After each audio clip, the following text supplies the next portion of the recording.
Hello, I'm Jayana, and this is my video on the 3SB Orientation and Handbook.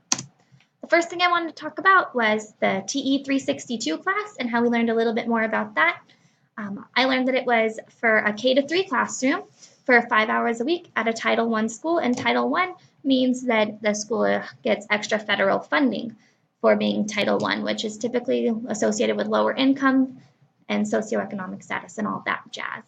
And I learned that we find the school by ourselves, but there is help for us if we need it to find one. And that this is good because we can find a school that's close to where we are, to our location, which is really cool. I learned about SIBME, which is a video and electronic portfolio system where our work will be held throughout this program. And this is where our student teaching forums and evaluations are, our classroom analysis techniques, and our EdTPA info, which is the EdTPA we don't need to worry about just yet. We have some time. I learned that the cost for this for the fall is $20, and for spring and fall of next year is $60, but you should pay it all at once so that both of these accounts that you're going to have are linked and you don't have to figure out how to meld them together.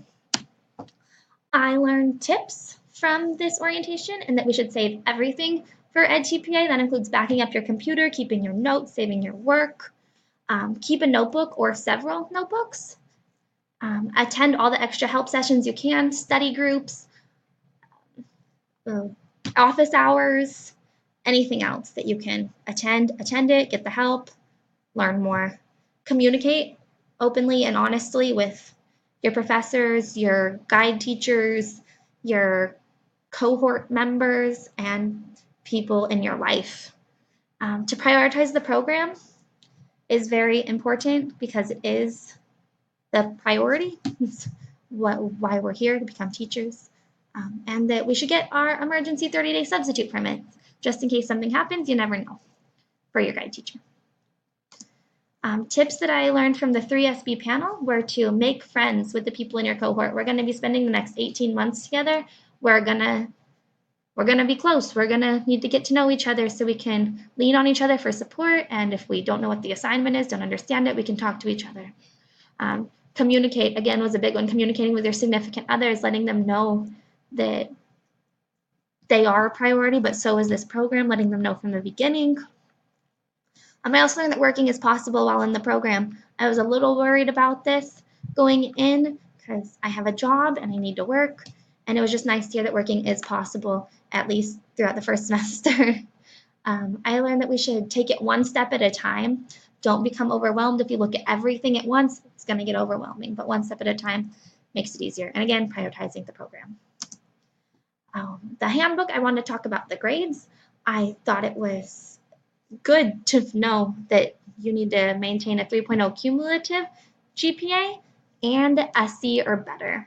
And that even if you have like a 3.3 and a C minus, that is grounds for disqualification. That was just good to know so I can keep my eye on my grades and not let them fall below that, because that would suck. I also learned about a leave of absence, which I thought was cool because you never know what's going to happen. You can't predict the future. And a leave of absence can be granted for up to 1 academic year, and you can come back where you left off and not lose all the work that you already put into the program and not have to redo it. The last thing I wanted to talk about from the handbook was the gradual acquisition of responsibility, and this is the way that student teaching is outlined for this program, which I thought was very neat because you're not just thrown in, you get to gradually lead up to solo teaching. And this starts with assisting the teacher, and then you go to student teaching, and then co-teaching, and then solo teaching.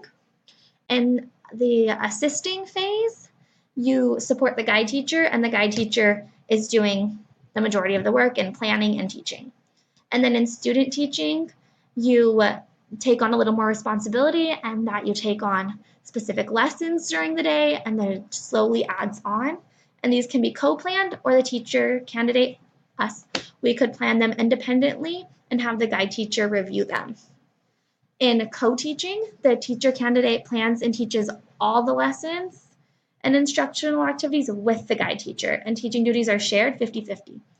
And then solo teaching, where we take on 100% of the teaching duties. And so yeah, I just thought that one was cool because it's nice little steps leading up to it. yeah, that's my presentation.